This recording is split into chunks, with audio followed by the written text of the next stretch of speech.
I'm just a guy who loves Disney and has way too much time on his hands.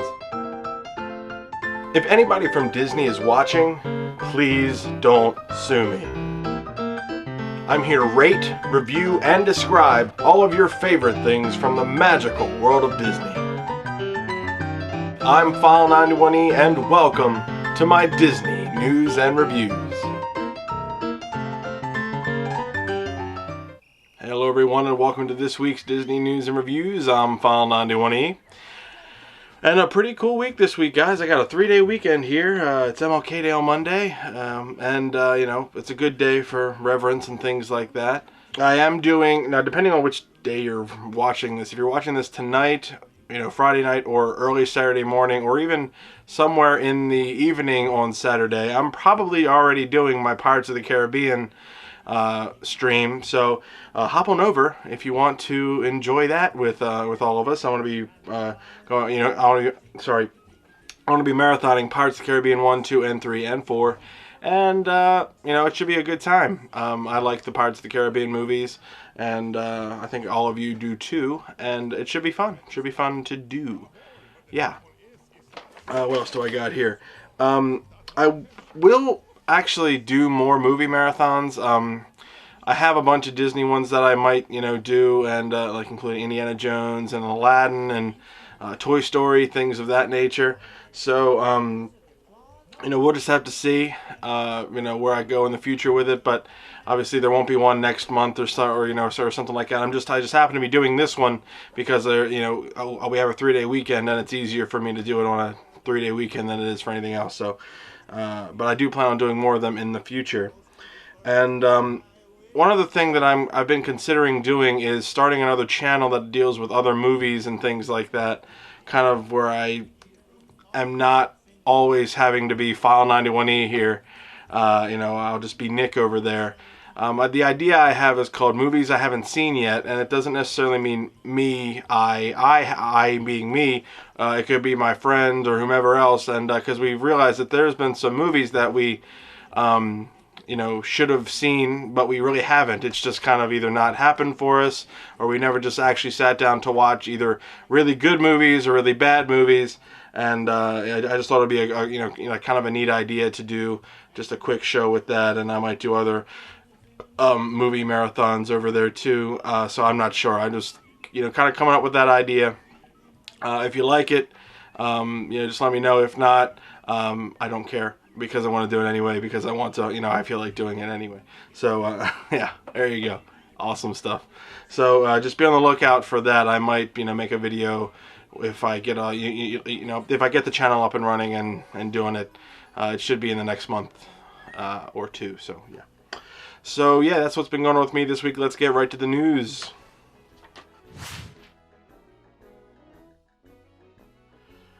Now this is kind of some big news, and it's going to be a lot, you know, a lot to say. So just kind of bear with me.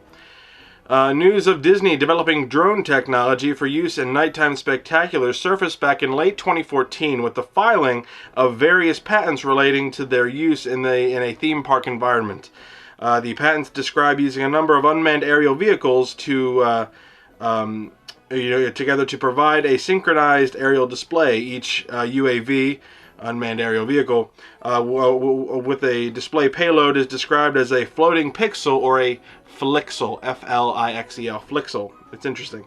The display is created by each individual flixel moving position and changing its display payload, such as color.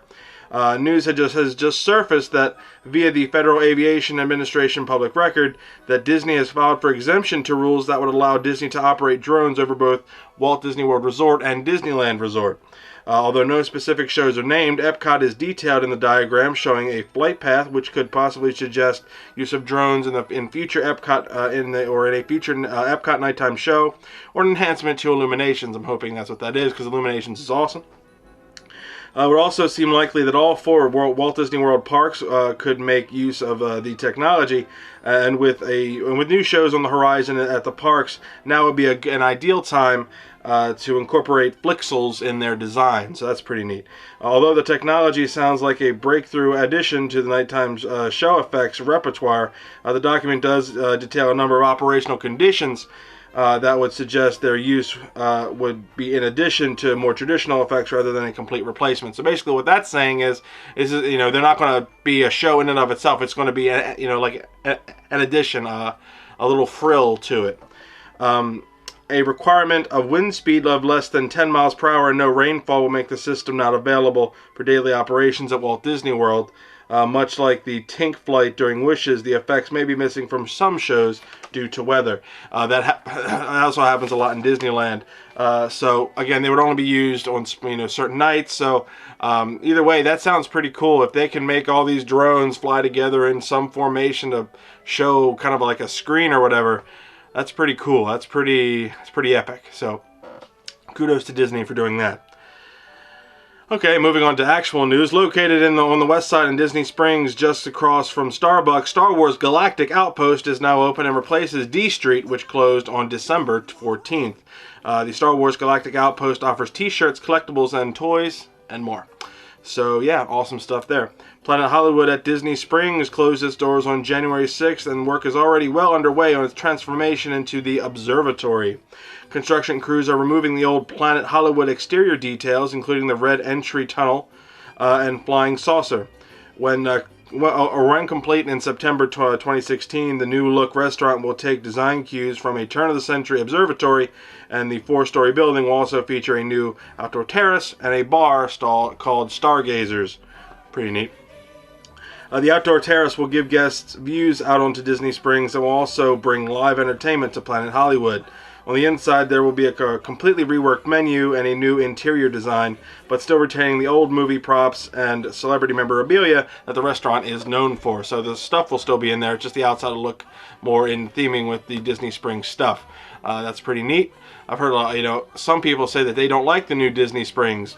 I actually think it's kind of cool. I'm sure when I go down there, I will enjoy it even more, but that, maybe that's just me. Maybe that's just me. Flights of Wonder at Disney's Animal Kingdom will be closing for a refurbishment later this month. The refurbishment begins on January 25th and is expected to last through March 17th, reopening to guests on March 18th. During the closure, the permanent roof structure will be added over the audience seating area. So, yeah, there you go. And finally, Disney has announced that the Lights and Motors Action Extreme Stunt Show at Disney's Hollywood Studios will permanently close on April 2nd. The park is about to begin a major redevelopment, including the addition of Star Wars and Toy Story lands and additional phases still yet to be announced. I was reading somewhere that one other section is about to close. I believe it's, can't remember. I'm trying to think. It's right over in that section too. I can't remember which was about to close, but they're shutting a lot of stuff down to make room for the Star Wars development. So that was the last big area that needed to go, and it's going. So yeah, kudos to Disney. That's a really empty park there for a couple years, but it should be fun. Should be fun. And yeah, that's the news this week. Let's get right to the reviews.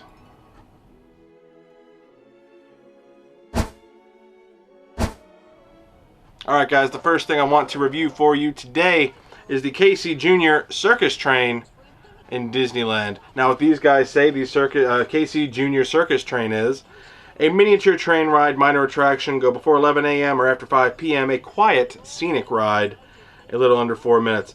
They gave it 2.5 stars. Casey Jr. Circus Train. Now this is located in Fantasyland in Disneyland Park, and was one of the original attractions. This opened on July 31st, 1955, 2 weeks after the official opening of Disneyland. There's actually one in Disneyland Paris as well, so there's just one here and one over in Disneyland. And originally, this was supposed to be the park's first roller coaster. Kind of a shame that it didn't become a roller coaster. That could have been neat, but we had to wait for the Matterhorn for that. Actually, the one in Disneyland Paris is kind of a kiddie coaster. It's a little bit more, intense than the one in the original Disneyland. but but that's okay. That's all right. And it's just interesting that those two. It's only those two are the only places that have the Casey Jr. coaster. But the one that is kind of a little bit more extreme, the one that Disney originally wanted, is in Disneyland Paris. So that's kind of interesting. Now this is based on Casey Jr. from Dumbo. Casey Jr. is the train. I think Casey Jr. actually has one of the better songs in Disney lore. I've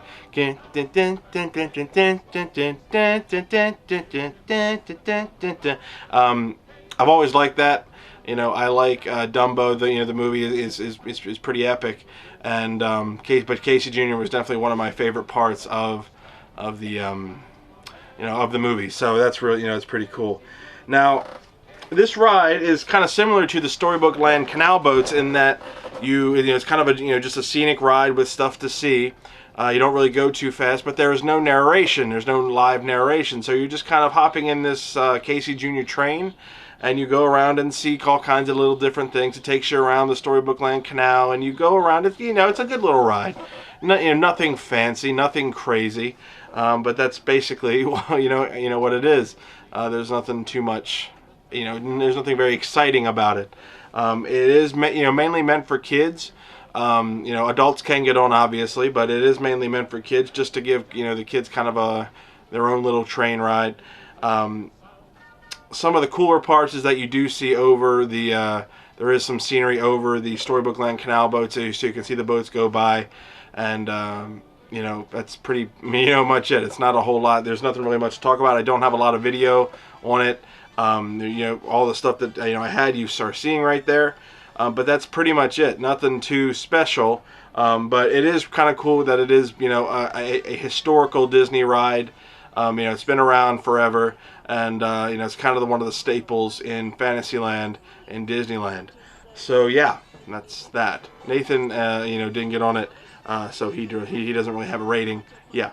So what am I going to give the Casey Jr. Circus Train? I'm going to give this 2 stars. Nothing fancy, nothing fantastic. It's not terrible because you actually do go see some some sights with it, but it's not really interesting for kids. I'm sure it might be a 3 or a 4. It gives them something to see. They can go on. It's a really good train ride rather than just in a circle. So you actually go see some things, and that's kind of neat too. So yeah, the Casey Jr. Circus Train in Disneyland, 2 stars. And now, a random Disney fact with File91e.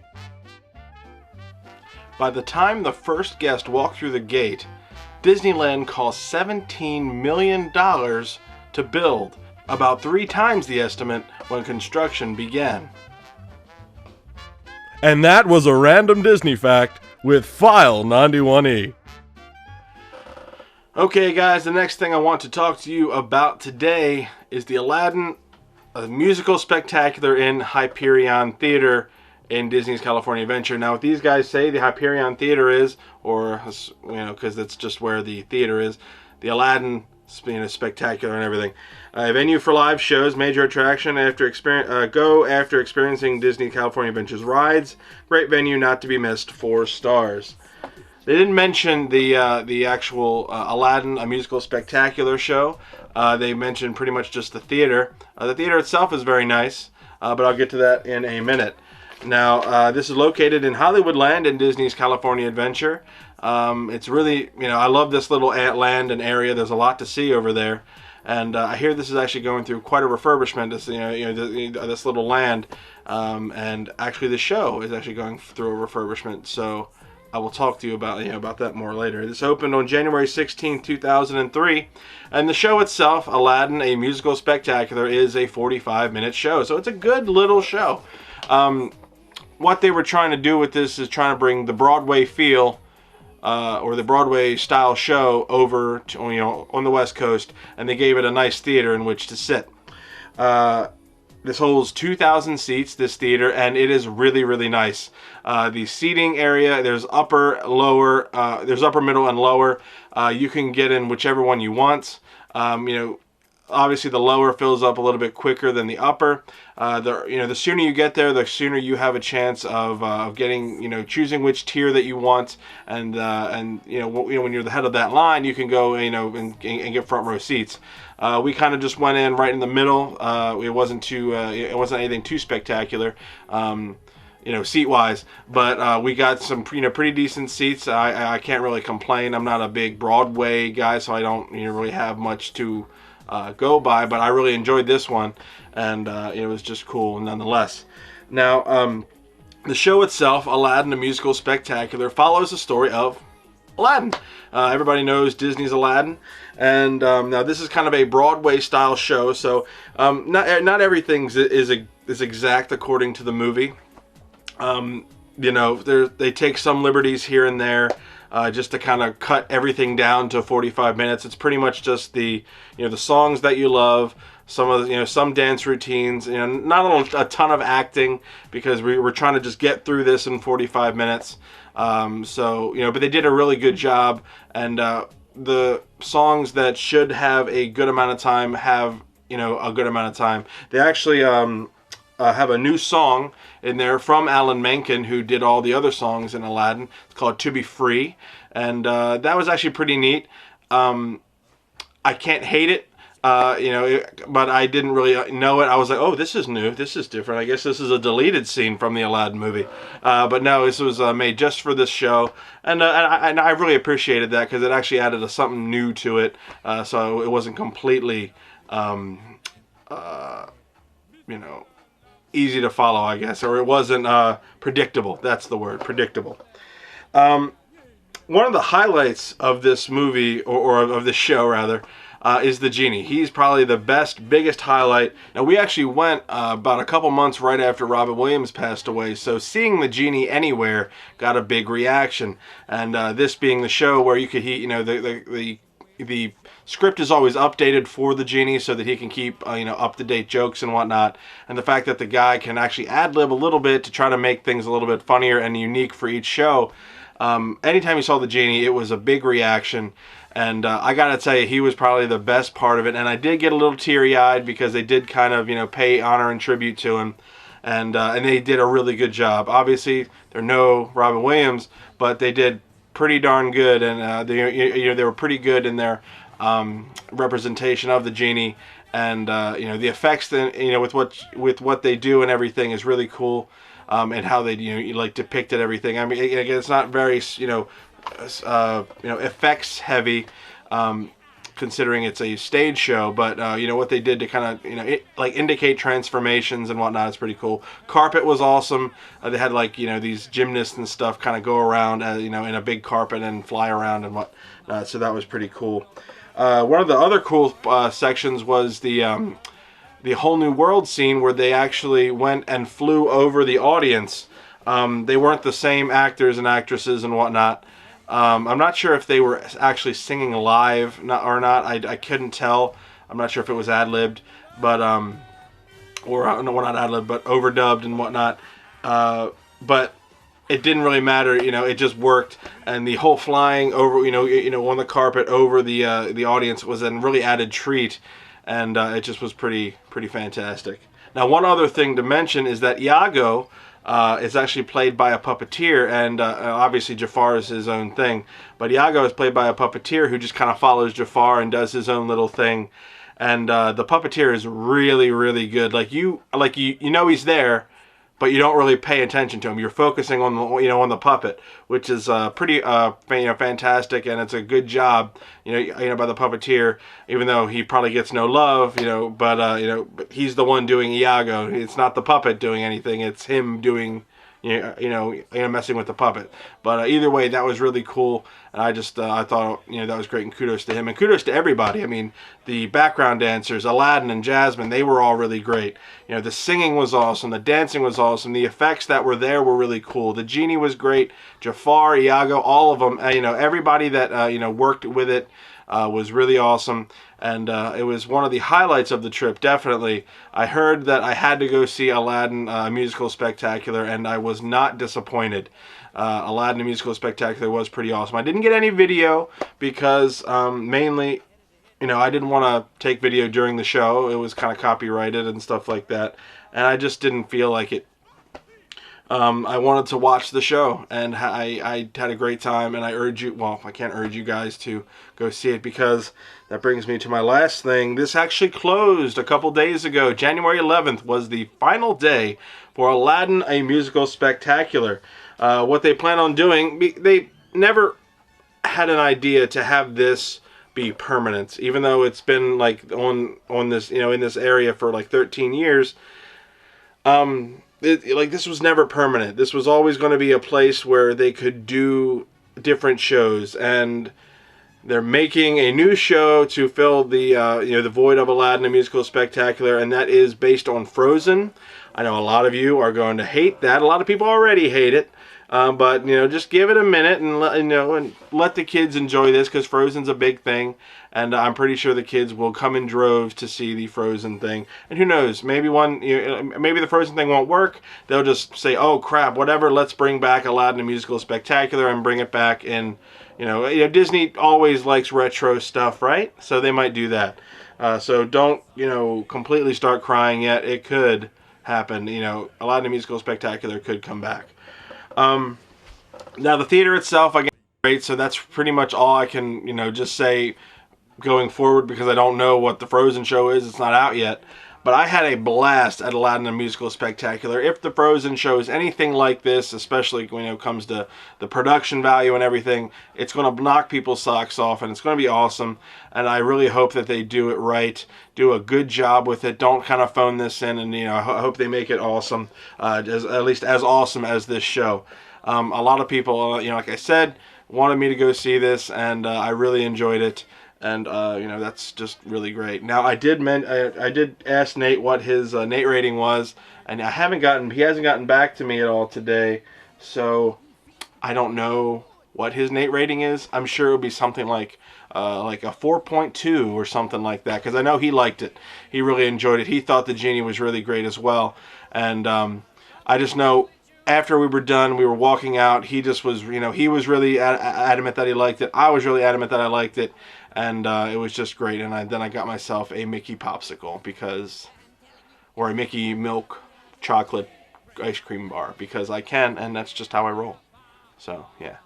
Also, I don't think you can bring in food and stuff into the auditorium. So just know that it's not like a movie theater. They don't clean after each and every single stuff like that.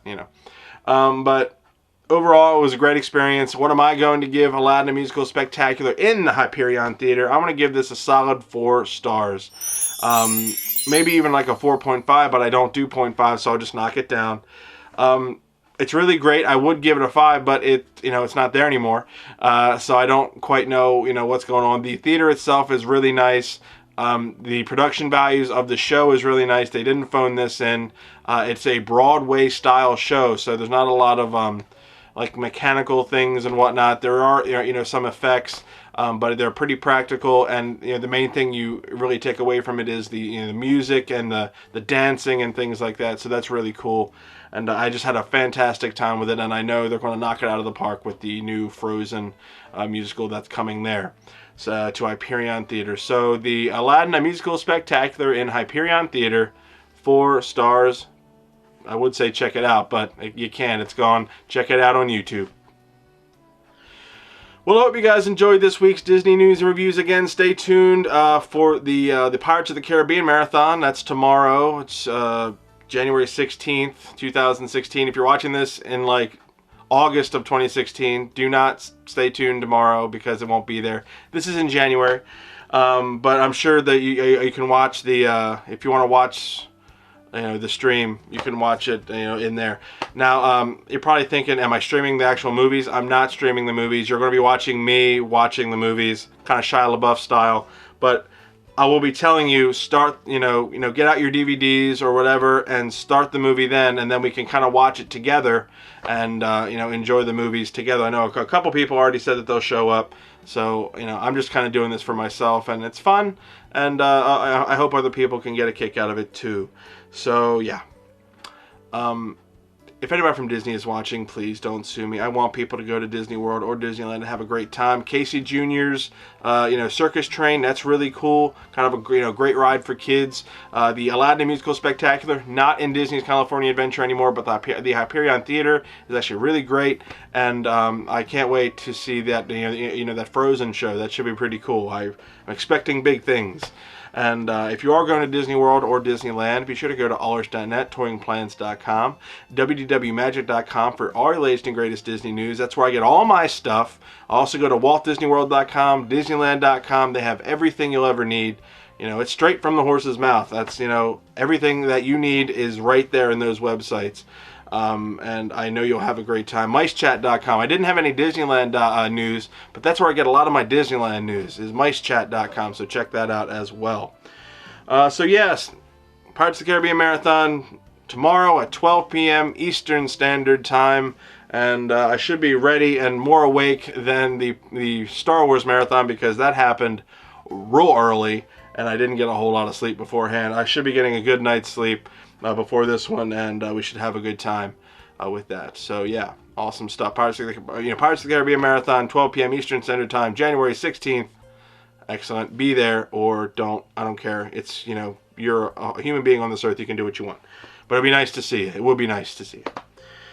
So yeah, I'm not doing the Where in the Land anymore. I just don't have much, I think I've kind of run out of footage and run out of ideas. So maybe one day I'll bring it back. But for right now, I just don't feel like doing it. Maybe one day I'll bring it back, though. So I'll see you guys next week for another Disney news and reviews. And stay tuned tomorrow for my Pirates of the Caribbean Marathon, 12 p.m. EST. Bye, guys.